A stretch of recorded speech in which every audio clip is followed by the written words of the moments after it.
Very good evening and welcome to this program. This is the Limelight and my name is Sima Paulo. Now, this week on Tuesday, a group of extremists, and I'm talking about the rebels who operate in the Ituri province of Congo, the Allied Democratic Force rebels, crossed into Uganda and specifically in Ntoroko district in southwestern Uganda. The rebels were intercepted by the Ugandan army, Uganda People's Defense Forces, resulting in intense fighting that lasted almost a day, resulting into death of more than 20 people, and hundreds of locals fled the areas of Ntoroko district, fleeing the intense fighting that was going on. Now, military sources indicate that about 40 ADF rebels crossed, but in the latest update today from the army headquarters in Bombo, no rebel survived. We need to take stock of this particular invasion, understand what is on the ground, talk to the leaders, and more especially that we are going into a festive season. Are locals really settled? Have those people who fled their homes returned? What was the extent of damage? Was it lives? Was it property? What is it? Let me cross over and talk to the leader, the LOC5 chairperson for Ntoroko district. Live on Soul TV, Mr. Kasoro, tell us exactly and give us an update from the ground. What is happening right now after that invasion on Tuesday night?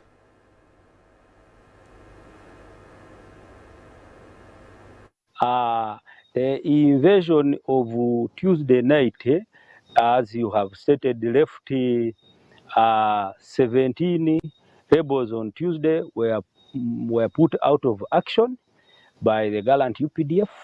13 captured alive, including their commander Yanute, who was speaking Luganda, but they say he's a Musoga.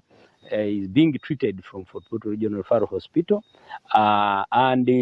now, according to the intelligence sources and the captives, what they told us, the 13 captives, is that the number that crossed was 40. And so when you get the 17 and add the 13 who were captured, those become 30. But yesterday, again in the day, the residents of Chibuku town at the district headquarters of Ntoroko cited one rebel, a youth of about 17, 18 years, who opened the fire on the civilians who had sighted him, and they went and informed the UPDF battalion, the 08 Mountain Battalion, near the district headquarters there. And so a search was mounted. He was followed up to the wetland area called Enkongi in Bweramule sub-county, Rukora parish. So a hunt was done. They followed him. He kept firing until they subdued him, and they put him out of action. Also, they got him with 2 smartphones, one ordinary Kapesa phone, and a walkie-talkie, and a gun, an SMG. So that one was the 31st. So we are trying to take stock of how many are still there. Today, 2 bodies, dead bodies, were recovered from Chove wetland area, the flooded area of Chove. So that makes them 35. Again today, a woman rebel, unarmed, went in Chibuku, persuaded a certain woman to give her casual labor on a garden. So when they went to the garden, the rebel woman tried to strangle the boss who had gone to give her casual work. So she made an alarm. Fortunately, men were nearby in the neighboring gardens. They came and got hold of that rebel woman, they took her to the 08 Battalion in Chibuku Town Council near the district headquarters of Ntoroko. So those are 34 now. Now it means we have 6 whom we cannot account for, but you never know. We are still searching. More bodies could get retrieved from the floodplain of Semuliki in Weramule sub-county. So the issue is we are suspecting about 3 or 4 could still be in the Chibuku town council headquarters of Ntoroko district because some youths were grazing. They came and reported that they had sighted also 2 people, 2 men, one with a gun, one unarmed. So when they went to inform the army, by the time the army came, those people had disappeared, and a search for them did not yield fruit. Now, the problem we have is that Chibuku, the whole of Chibuku Town Council, that sub-county, has no network. It is in a network shadow. We have been, as a local government, writing, complaining to UCC, Uganda Communications Commission, to really compel the telecom companies. MTN brought a mast, telecom mast, Kisege on top of the mountain. Chibuku is on the footsteps of the mountain where the Rift Valley is beginning. So Chibuku, the district headquarters, the town council, the whole headquarters of the army station there, that battalion or brigade, plus the industrial hub for skilling the youth by HE, the president. Chibuku, really, Chibuku should not have a problem of network, but it is in a network shadow. So if the telecom companies, MTN in particular, can boost the network for Chibuku town, then we shall not get those problems really. This is what we have been telling them for long. We've been complaining. We lack voice and network. There's no network. You can't call. You can't send email. You are doing communications. Even the dish cannot Kasoro, station your point there. has been made. Your point has been made, Mr. Kasoro. Yeah, thank you. And let's go back to the security situation on the ground. Well, you have stated that possibly there could be remnants of the attackers still still loitering around.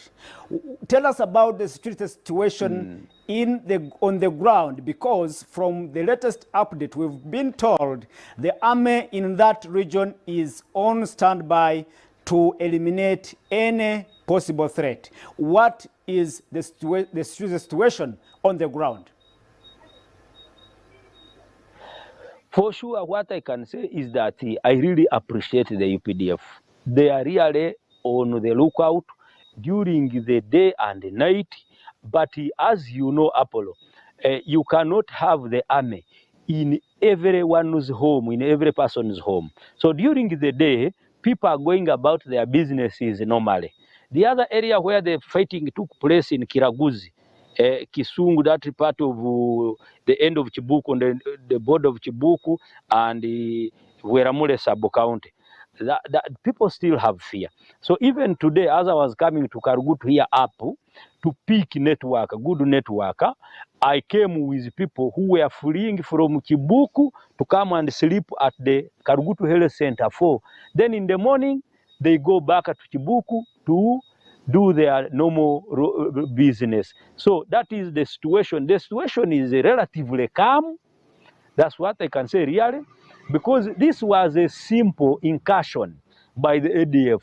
It was not a major breakout of war, because what we are sharing from our relatives across and friends is that these people, the ADF, got a serious beating by the UPDF in the areas of Kainamo, near Chabi, that is between Boga and Beni, and so that was last week. They lost many of their combatants.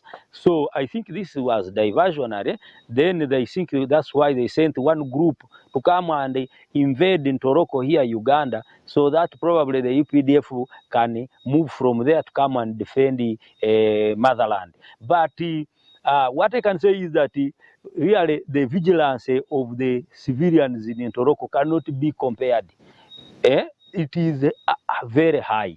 That's why here in Toroko, you cannot launch a rebellion. You are looking for your end. So what I can tell you is that Toroko now is stable. Okay, But Mr. Kasolo, I cannot recommend. let's talk about the casualties, and especially civilian casualties. Yes. From what the army stated, 2 locals were hacked to death before the army intercepted the attackers and put them out of action. Is it true it's only 2 people who were actually killed?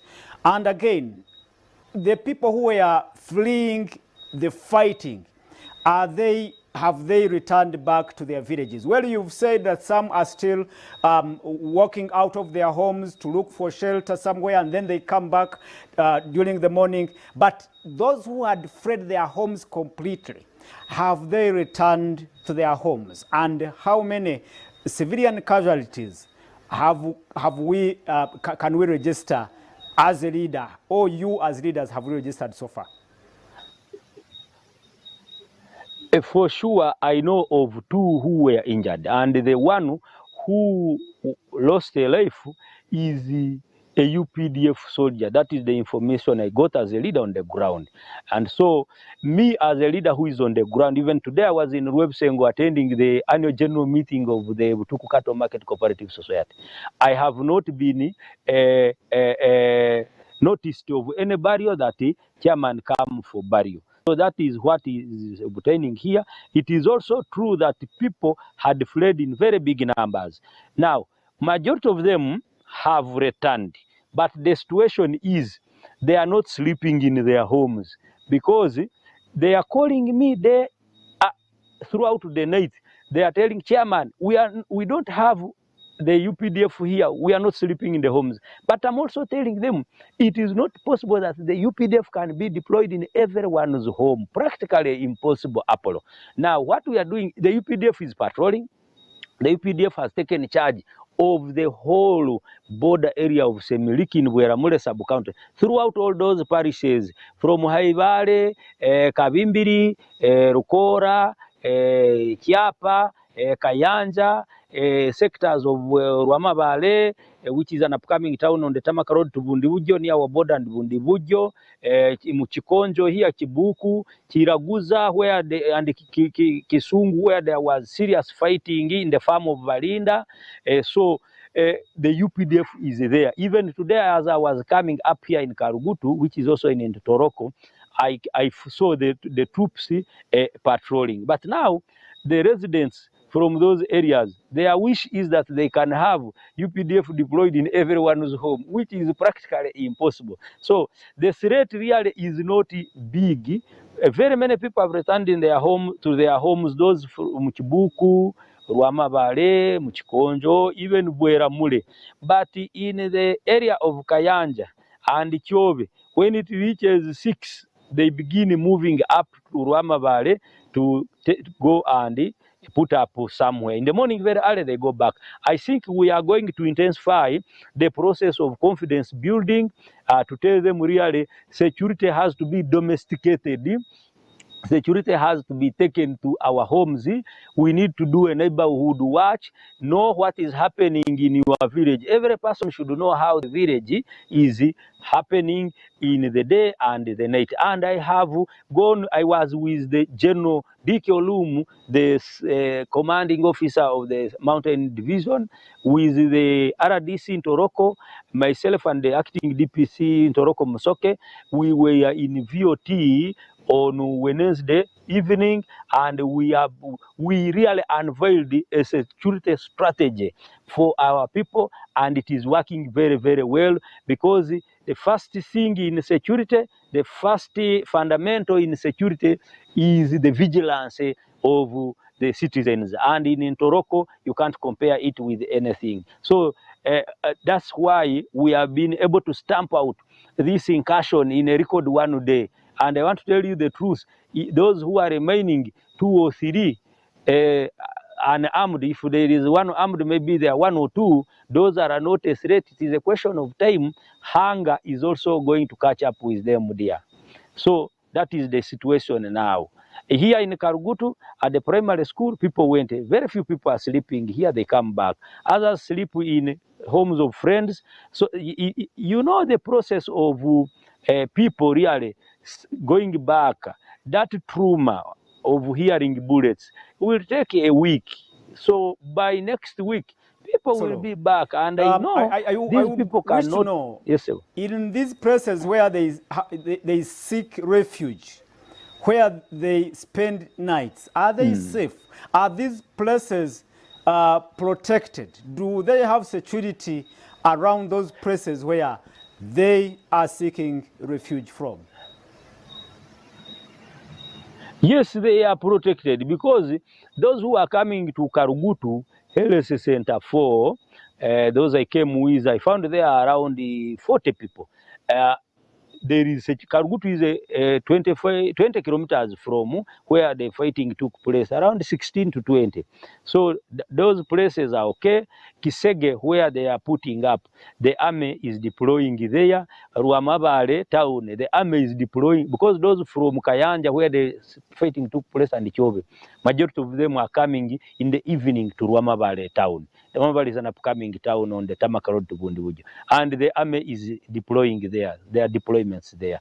So those who are going to Rwebsengo town, which is about to 11 kilometers or 12 from where the fighting took place, that is far, and the army has also another brigade there under the command of Lieutenant Colonel Silvator Okite. So they are running to safer places, but they are not many as they were on Tuesday and Wednesday. People are gaining confidence slowly of again settling in their homes. But those from the villages of Kiraguza, Kyove and Kayanja, Kibuku, the problem with Kibuku, it has no network. They would be sleeping there. Even on the day of the invasion, on morning of Tuesday, somebody had to run from Kayanja to come and alert the people of Mr. Kasolo, time is not our best ally, and we need to wind up.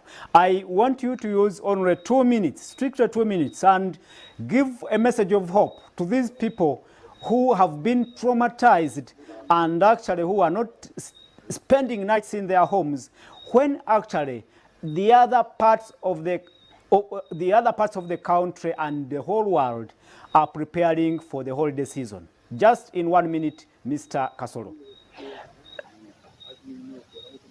My brother Apollo, I have already told the country that these remnants, 2 or 3, because even the river could have done its part, we may discover more bodies. Because today, one who was cited by the children who were grazing, the 13, 14 old people, they cited one. By the time they told the army, it was late. But I am very much aware that hunger will work on them. They will either surrender, or the residents will cite them tomorrow and we finish them. They are not men, because the woman they got her. Then the 2 whom they cited. Now the number we are accounting for is now 34. So that means you may find 2, 3 more bodies could be there, and those alive could be like 3, because they cannot go without the residents of Chibuku or Kiraguzi in Chisungu also citing. But when they say it, like yesterday, they cited one whom the UPDF put out of action. Today, a woman who was got, and the 2 bodies that were recovered. So the thing is over. The residents need to just be alert, and if they see any one or 2 remaining remnants, who will be coming out because of hunger, they just need to be careful that check if he is not armed, they grab. If he is armed, then they try to run and inform the UPDF. So we have finished this war. The war has, we thank the president So much. for bringing the army Thank you closer so much, to the people. Mr. William Kasoro, the LOC5 chairperson for Ntoloko District. Welcome. Thank you so much for your time, and thank you so much for, of course, leading your people, especially in this challenging situation. We must salute our forces for doing a great job, but again, we must pray for those people who are in those troubled areas so that they also enjoy a good and festive season. Thank you so much for watching. We'll be back next Friday. My name is Prince Apollo. Good night and a safe weekend.